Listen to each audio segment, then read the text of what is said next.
Fact number 1। 800 साल पहले यानी कि 13वीं शताब्दी के समय युद्ध क्षेत्र में आज जैसी आधुनिक बंदूकें या टैंक नहीं होते थे, लेकिन उस दौर में ऐसी कई युद्ध मशीनें थी जो पूरे मैदान की दिशा बदल सकती थी। इस मशीनों को उस समय की सीज इंजन कहा जाता था। सबसे प्राचीन मशीन थी कैटापल्ट। यह एक बड़ी यांत्रिक भुजा वाली मशीन होती थी जो भारी पत्थरों या आग के भरे गोले दुश्मन की दीवारों पर फेंकती थी। इससे किले की दीवारें टूट जाती थी और दुश्मन के सैनिकों में डर फैल जाता था और एक शक्तिशाली हथियार माना जाता था। ट्रेभूज से इसका उपयोग विशेष रूप से इंग्लैंड और फ्रांस और चाइना में किया जाता था। यह कैटापल्ट से भी ज्यादा ताकतवर होता था और सैकड़ों किलो वजनी पत्थर दूर तक फेंक सकता था। कई बार इनसे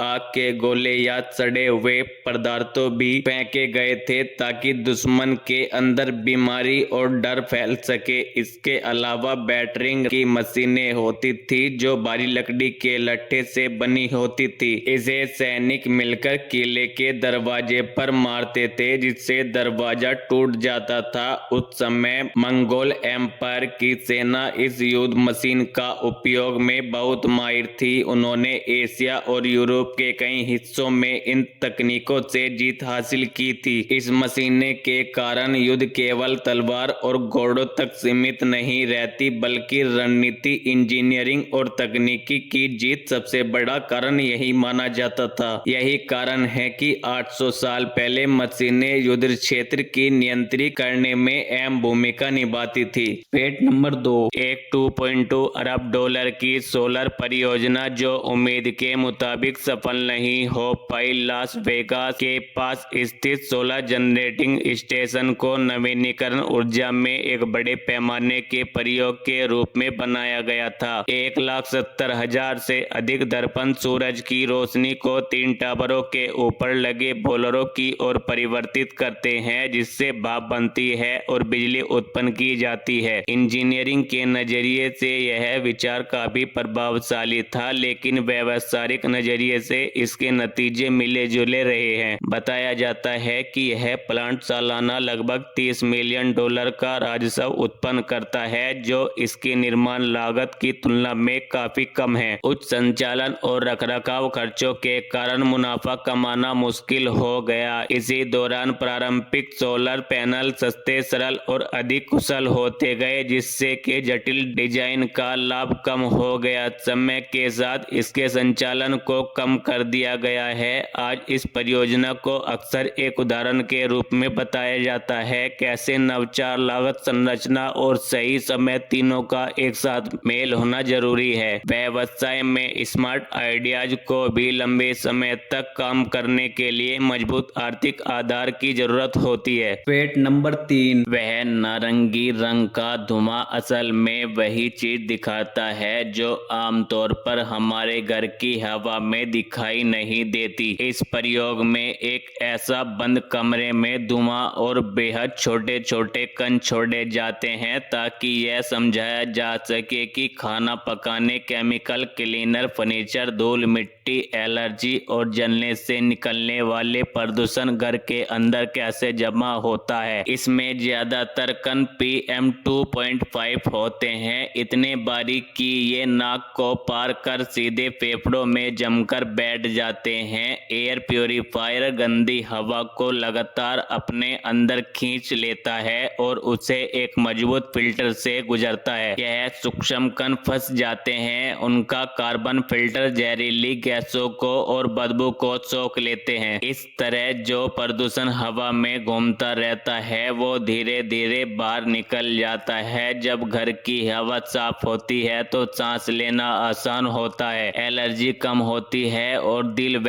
इम्यून सिस्टम पर पड़ने वाला बोझ घटता है। इसीलिए एयर प्यूरिफायर जरूरी है, क्योंकि यह रोजाना उन अदृश्य जहरीली कणों को हटाता है जिनके लिए हमारा शरीर बना हुआ नहीं नहीं होता। Fact number 4। चॉकलेट की एक अद्भुत कृति ने अपने अविश्वसनीय आकार और बारीकी से इतिहास रच दिया है। एक क्लासिक ट्रेन के आकार की विशाल चॉकलेट मूर्ति ने अपनी लंबाई के लिए एक नया विश्व रिकॉर्ड बनाया है। इस मीठी कृति ने अपने आकार और शिल्प कौशल दोनों से सभी को चकित कर दिया। सबसे लंबी चॉकलेट की मूर्ति 55.27 मीटर 181 फीट 3 इंच लंबी है। इसे माल्टा के इंस्टीट्यूट ऑफ टूरिज्म स्टडीज और इटली के कंसोर्जी डी पेंटिचेरी बर्मो ब्रेशिया के एडियो फर्गिया ने बनाया था। इस रिकॉर्ड तोड़ने वाली मूर्ति का अनावरण 26 जनवरी 2026 को इटली के मिलान शहर में किया गया। इस मूर्ति में पूरी तरह से चॉकलेट से बनी एक पुरानी शैली की ट्रेन में दर्शाया गया है। इसमें एक इंजन और 22 डिब्बे थे। प्रत्येक डिब्बे का वजन 160 किलोग्राम था, जिससे पूरी संरचना विशाल और प्रभावशाली प्रतीत होती थी। यह उपलब्धि उन रचनाकारों और रचनात्मक और टीम के वर्कर को उजागर करती है जिन्होंने चॉकलेट को कला के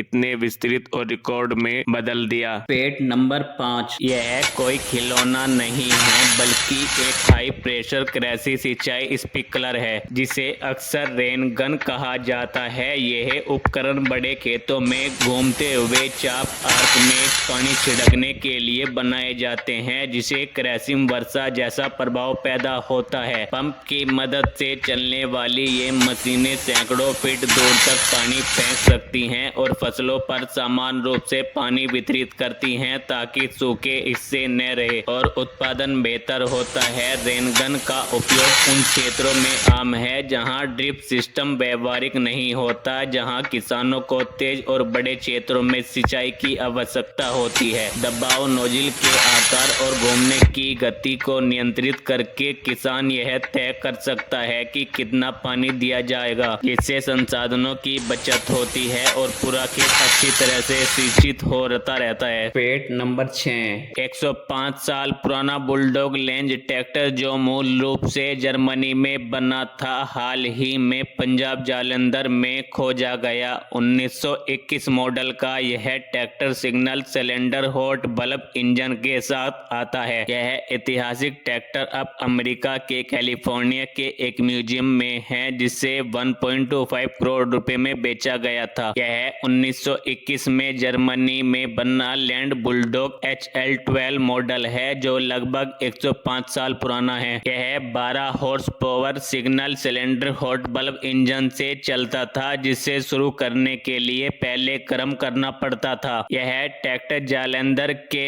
एक जर्जर इमारत में बरसों से कबाड़ की तरह पड़ा था। एक विदेशी खरीदार ने इसकी ऐतिहासिक कीमत को पहचाना और इसे 1.25 करोड़ रुपए में खरीद लिया। इससे पहले इसे खरीदने के लिए 2 लाख और बाद में 28 लाख के ऑफर मिले थे, जिससे मालिकों ने इसे बेचने से मना कर दिया था। Fact number 7। जब फंस जाते हैं या खतरा महसूस करते हैं तो केकड़े ऑटोटोमी नामक की एक जीवित रहने वाली तकनीक अपनाते हैं, जिसमें वे जानबूझकर अपनी कोई टांग या पंजा एक विशेष जोर से अलग कर देते हैं। यह स्वयं अंग छेदन उन्हें शिकारियों से बच निकलने या खतरे से मुक्त होने में मदद करता है। घाव अपने आप बंद हो जाता है ताकि खून न बहे और कई बार मोल्टिंग कवच बदलने की प्रक्रिया के दौरान अंग धीरे धीरे दोबारा आता है। केकड़ों के शरीर के पास एक ब्रेक अवे पॉइंट होता है, जिससे अंग साफ तरीके से अलग हो जाता है और नुकसान कम होता है। पुनर्जनन खोए हुए अंग मोल्टिंग के दौरान फिर से